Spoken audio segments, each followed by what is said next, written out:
Wadhkur rabbaka fi nafsika tadarruan wa khifatan wa dunal jahri minal qaul.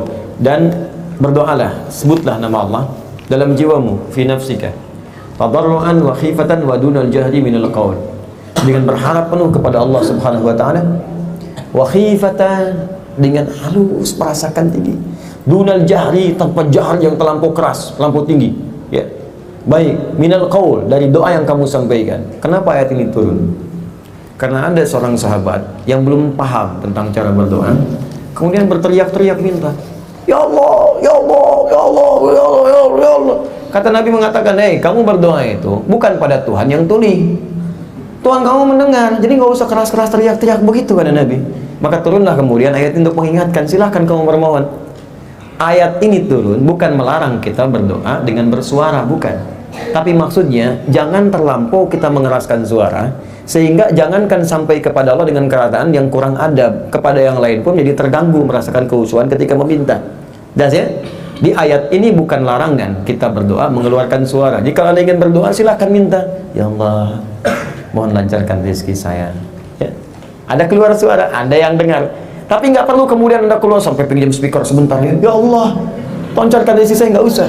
Atau Anda kencangkan sehingga dari sini berdoa, sana dengar misalnya, ya, sehingga terganggu orang pun yang lain untuk berdoa dengan penuh kekhusyuan. Itu maksudnya. Jadi bukan berarti suara itu nggak boleh dikeluarkan, tidak. Ya, duna jahri di sini maksudnya, duna di sini bisautin khafif, dengan suara yang ringan yang sekiranya cukup jelas untuk Anda sampaikan. Bukan berarti harus berteriak atau menyampaikan sesuatu sehingga mengganggu kepada yang lainnya. Itu poinnya. Yang kedua, ini nggak ada kaitannya dengan doa berjamaah yang imamnya pimpin, makmum mengikuti. Ini nggak ada kaitan. Ingat baik-baik, karena kondisinya berbeda. Doa itu terbagi ke dalam dua fase, antara sendirian dengan berjamaah. Fase pertama itu doa yang dilakukan dengan berjamaah, yaitu Nabi berdoa, sahabat mengikuti.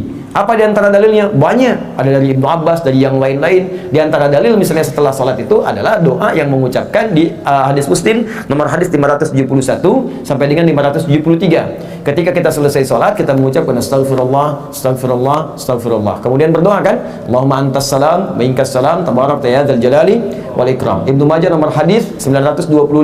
Allahumma inni as'aluka ilman nafi'a wa rizqan thayyiba wa amalan mutaqabbala. Itu awal mula diajarkan oleh Nabi, diajarkan dengan keras dan sahabat mengikuti.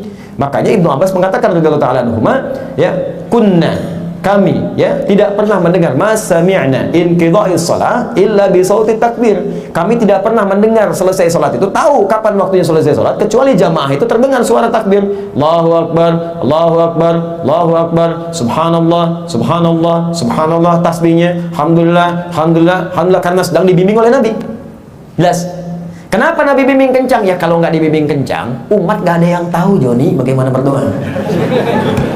Makanya dibimbing gitu, dikeraskan supaya terdengar. Setelah mengetahui didengar itu, Nabi membiarkan. Makanya banyak yang sendiri-sendiri zikir setelah itu, kalau sudah paham.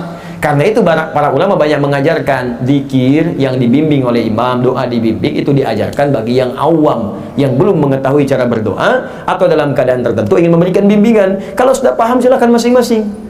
Ya, tidak ada masalah di situ. Saya ambil contoh begini, Mas, sini, Mas, sini, sini, sini, sini, sini, bisik, saya bisikin. Nah, sampaikan lagi. Ya.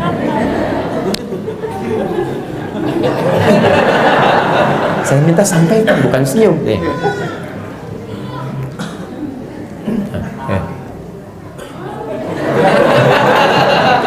Nih, sampaikan. La ilaha illallah. La ilaha illallah. Wahdahu la syarika lah. Lahul mulku. Wa lahul hamdu.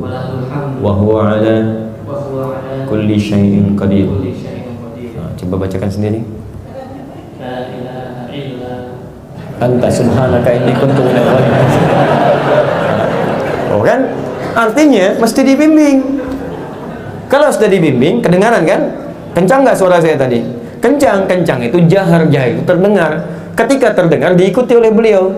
Begitu diikuti, jadi kebiasaan, sudah hafal. Ya nggak saya ajarkan lagi, silahkan masing-masing. Jelas ya? Maka tahap awal doa itu dibimbing oleh Nabi dengan jahar.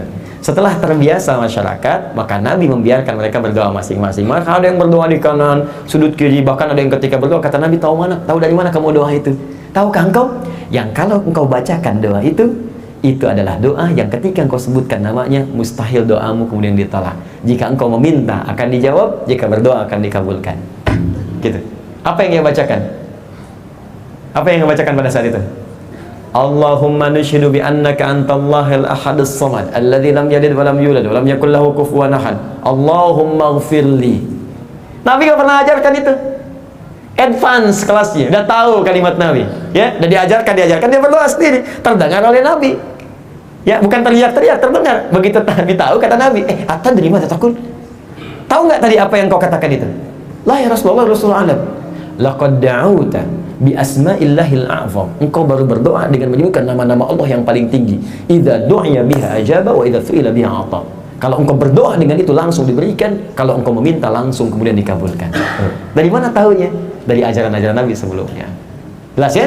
Jadi kalau mungkin Anda mendengar ada yang membacakan tapi bimbing, mungkin imam sedang membimbing yang awam, yang kalau nggak dibimbing langsung pada keluar, nggak berdoa, daripada nggak sama sekali diajarkan. Tapi kalau Anda masuk ke masjid, silent semuanya, wah imam yang nggak berdoa nih. Bukan, mungkin kelasnya sudah kelas paham semua, sama-sama berdoa. Jelas kan? Paham sampai sini? Oh, jadi kalau sudah paham tuh, nggak duduk juga berdiri, megang mic tuh kan enak. Jazakallah khair, syukur. Nah, jelas ya, dan semoga Allah muliakan. Saya senang dengan pertanyaan-pertanyaan semacam ini, jadi kita bisa menggali lebih luas. Kalau saya begini, kalau ada dalil saya sampaikan. Ya, kalau ada muqaranah perbandingan saya sampaikan. Kalau ada tarjih saya sampaikan.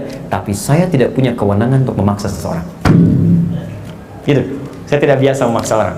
Kalau Anda ingin ikut saya, silakan. Misal ada kunut dan nggak kunut, saya jelaskan di hadis kunut begini, yang nggak kunut begini. Kalau Anda lihat orang kunut, Anda nggak kunut, hargai orang lain. Tapi kalau Anda misalnya kunut, orang lain tidak kunut, hargai juga yang tidak kunut. Dalilnya seperti ini. Kalau Anda ingin ikut saya, silahkan. Ini yang saya amalkan begini. Bismillah ada 70 hadis.